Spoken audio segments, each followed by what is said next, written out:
Well, guys, as promised, if you have gotten to your Instagram and gotten to the top and gotten to everything, you heard about the exclusive, and this is the conclusion. Well, it's not the conclusion actually, but this is the final, well, not final, but you guys get an idea. The episode of the main event talk that's now arrived and now here, and we are one day or one night away from the biggest event in sports entertainment history, WWE WrestleMania, coming live and exclusively on pay-per-view and on the WWE Network. So now I get an opportunity to give you the main event's predictions, all right? And that's what this episode is all about.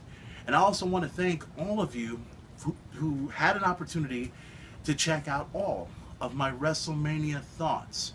And that's what it was mostly. It was a 5-part series that talked about the evolution of WrestleMania, the first time I've ever seen WrestleMania, the first pay-per-view I've ever had, my favorite WrestleMania match, which was of course Hell in a Cell, Triple H, Undertaker, Shawn Michaels the referee, WrestleMania 28, and then of course I talked about what's going to happen after WrestleMania, but that's just a prediction, a thought of what may happen or not. But this is all about the predictions, all about the things that are going to happen at WrestleMania. Now, I want to introduce you to a special guest. Now, if you guys went to my Instagram earlier today, you had an opportunity to see this guy right here. Now, the reason for this guy right here is, of course, anybody that's ever heard of the cartoon show Rocky and Bullwinkle, you know who Bullwinkle is. But you see, the reason for this character is because the fact that he reminds me of a certain particular individual who is who are unquestionably is one of the best drummers. No disrespect to John Luna, because I labeled him the best drummer on the planet, but I also know another individual who just as good, great drummer, who also is a singer and a guitar player. I'm talking about Rene Hernandez. He played with Abrasion back in the day. He also played in Free State a long time ago, the first and second coming of Free State, and he's also a part of the third. He's a singer.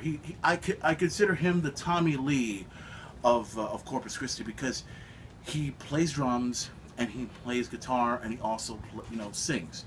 A very accomplished musician. I've loved him for a long time, and I kind of he reminds me of Bullwinkle so much because, well, every time I see him, when he says word or when he says anything of that particular nature, that's who he reminds me of so much.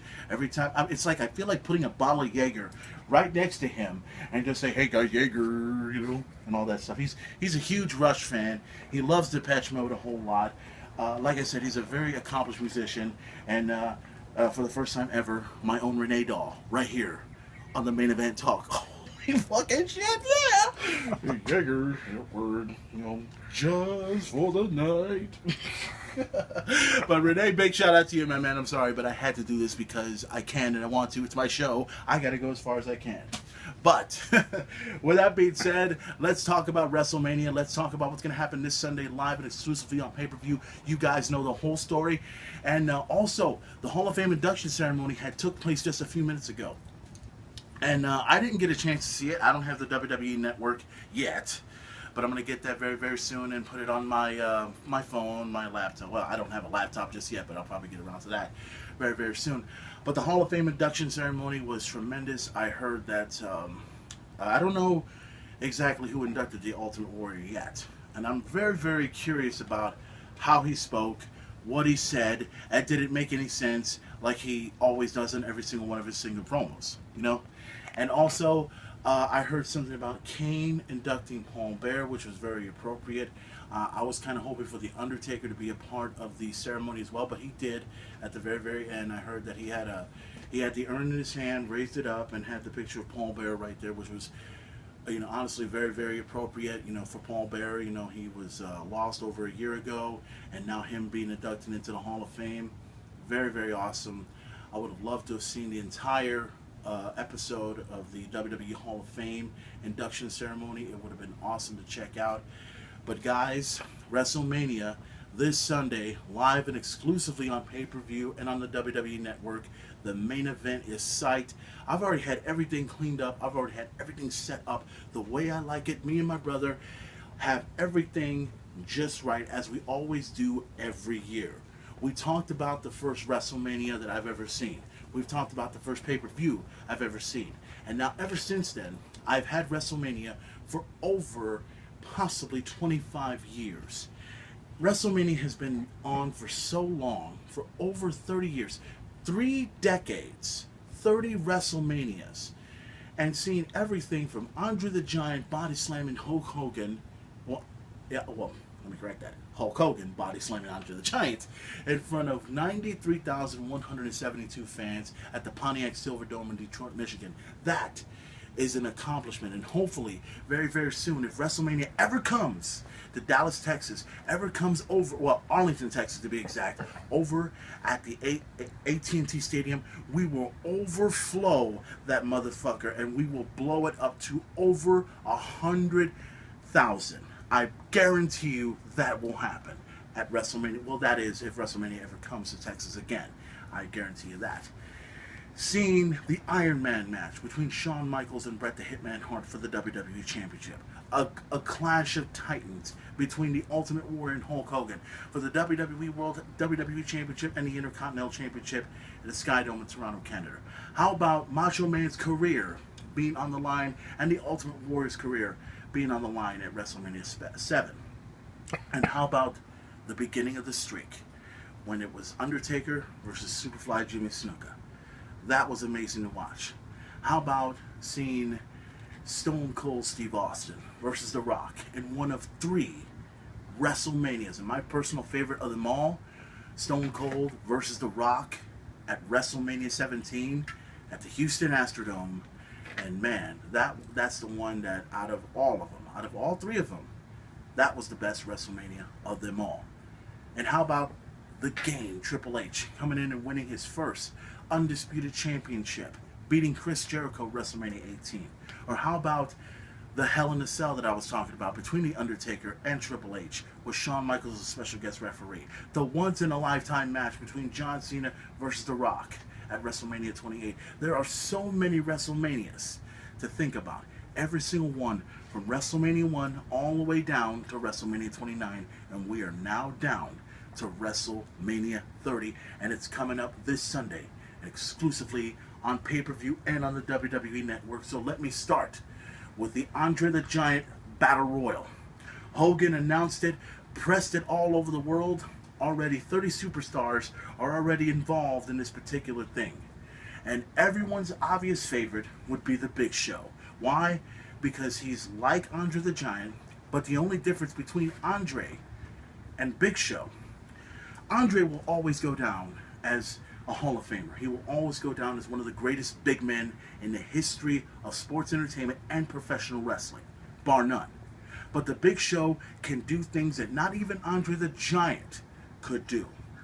Andre the Giant has accomplished a lot, but the Big Show has accomplished more than Andre the Giant wishes he could done. No disrespect to Andre the Giant.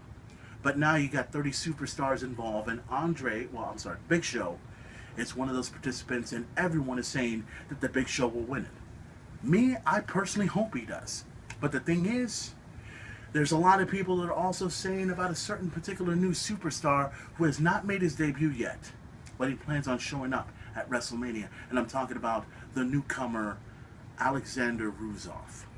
You know this guy quite well. He's been appearing on SmackDown. He's been appearing on Raw. Has not made his debut yet. But I have a feeling that he'll be at WrestleMania. And I have a feeling he'll be there, one of the 30 men.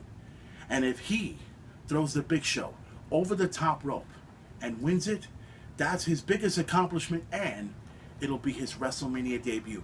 That will surpass Fandango's debut from last year's WrestleMania. Because as far as I'm concerned, Fandango, great athlete, somewhat of a great dancer.